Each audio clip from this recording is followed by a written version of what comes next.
Hi everyone, Brian here, wishing you a wonderful Friday and a great weekend ahead. We're now fully into summer, which is a great time of year for everyone.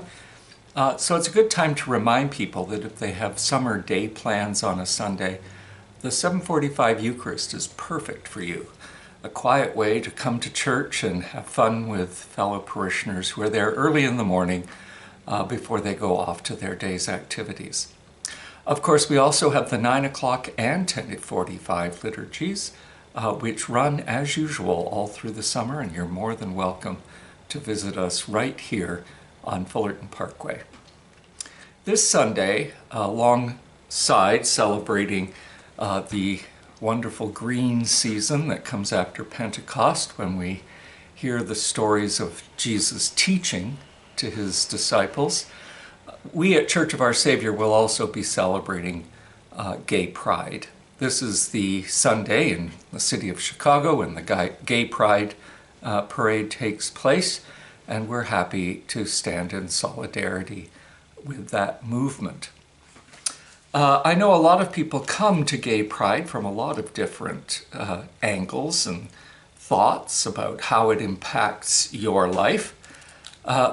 But I just wanted to share why I think it's such an important moment for Christians to come in solidarity with the LGBTQ and plus community.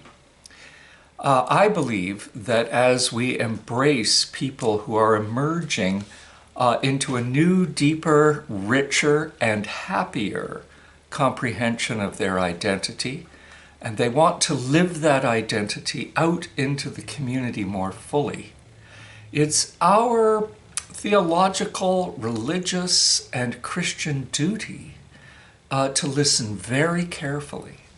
And if, as we hear these stories being told, we can hear more beauty, more integrity, more joy, more creativity, more happiness for the individual, more health for the families and other social connections that these people are part of.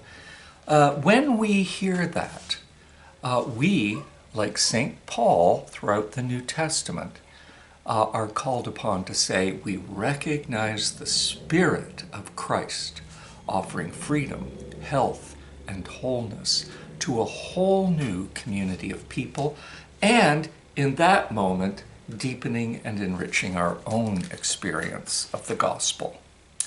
Let us always remember that when Paul was proclaiming the Gentiles as having received the Spirit of Christ, he was not talking about some great theological idea that emerged by the time of the Nicene Creed, or the various ways in which the churches of the West, from Catholic and Orthodox to evangelical and Pentecostal, have determined just how the Spirit works through the church and in the world.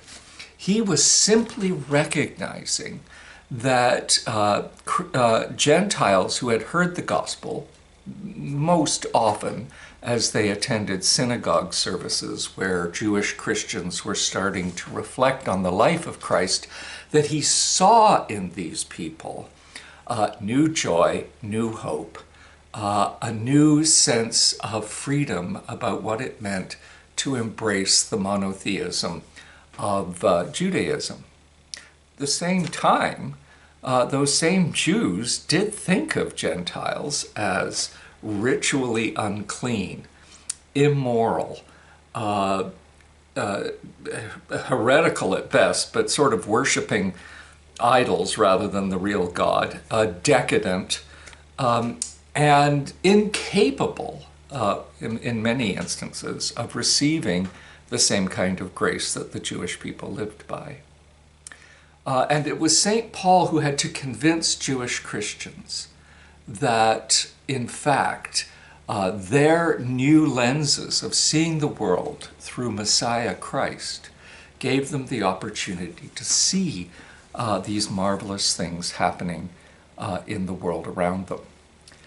For us who've struggled with any group of people that are emerging into a deeper more beautiful understanding of themselves that's healthier and more whole for them, and ultimately will make our own culture and society richer and deeper and more godlike.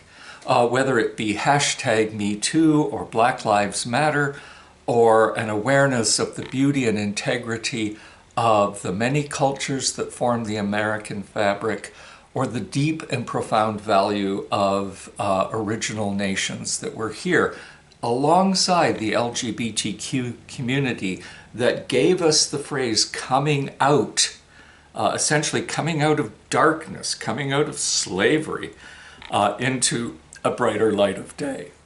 So for me, when we celebrate this on Sunday, we're not looking simply outside at a community that is harassed socially and, let's face it, by many branches of the Christian community.